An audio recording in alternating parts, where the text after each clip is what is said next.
Have you ever thought about how we're led to see something or pushed to see something from one point of view? Culture. Culture is something we all know about, but sometimes it's just a one-way road. One thought, one view, one culture. I thought this for a while, until it was brought to my attention that there's more to culture that we don't know about, or that we're shielded from. Amos Gilbert once said, "First awaken my thoughts and gave them direction." From this talk, I hope to awaken your thoughts.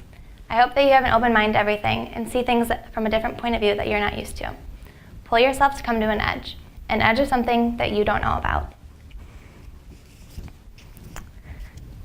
Culture is very important in our society, but is it the beautiful culture that we're following or the ugly kind? Daniel Howell High's house was a house where escaping slaves once stopped for food and shelter. Daniel was a community person. No one viewed this house as these activities were happening. The house was almost a cloak to the culture that we're not used to seeing.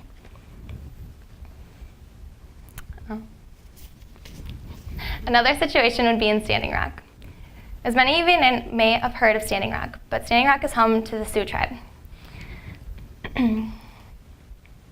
Standing Rock, in 2016, the Dakota Access Pipeline was instructed to place a 1,172-mile pipeline through the Missouri River, which was a half a mile away from the reservation boundary that was told that would be kept safe.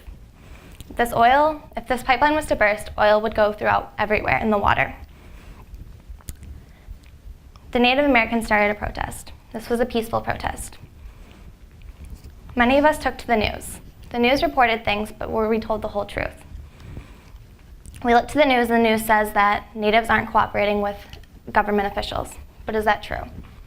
What we may not have known is that the Native Americans were shot with rubber bullets, water cannons, and even mazed. The youth is standing for our future. My generation is standing up. We're here to protect something that we're not used to.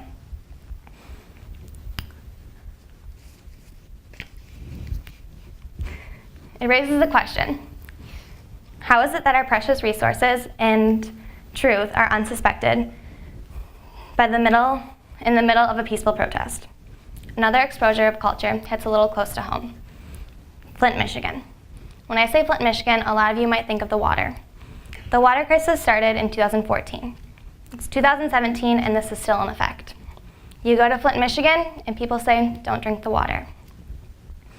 This was a 2-year transition from 2014. The water wasn't treated correctly, and by the time that we noticed, it was too late. Lead was already in the water and it already reached homes. Jay Punty once said, "They can't take baths, they're poison. They're spending more money on propaganda than fixing the situation."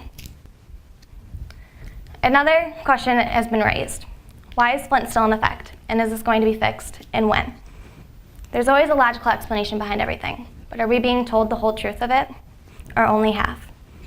If we take a deeper look from someone else's view, then maybe you can see what's actually happening. Standing Rock's plea as water protectors and Flint, Michigan's plea to drink the water without fear, it's begging for us to listen. So why aren't we listening? Water is a resource that we all need to live. These two crises are relatable. Ask yourself, is culture beautiful or is it ugly? What makes it so beautiful, but what makes it so ugly?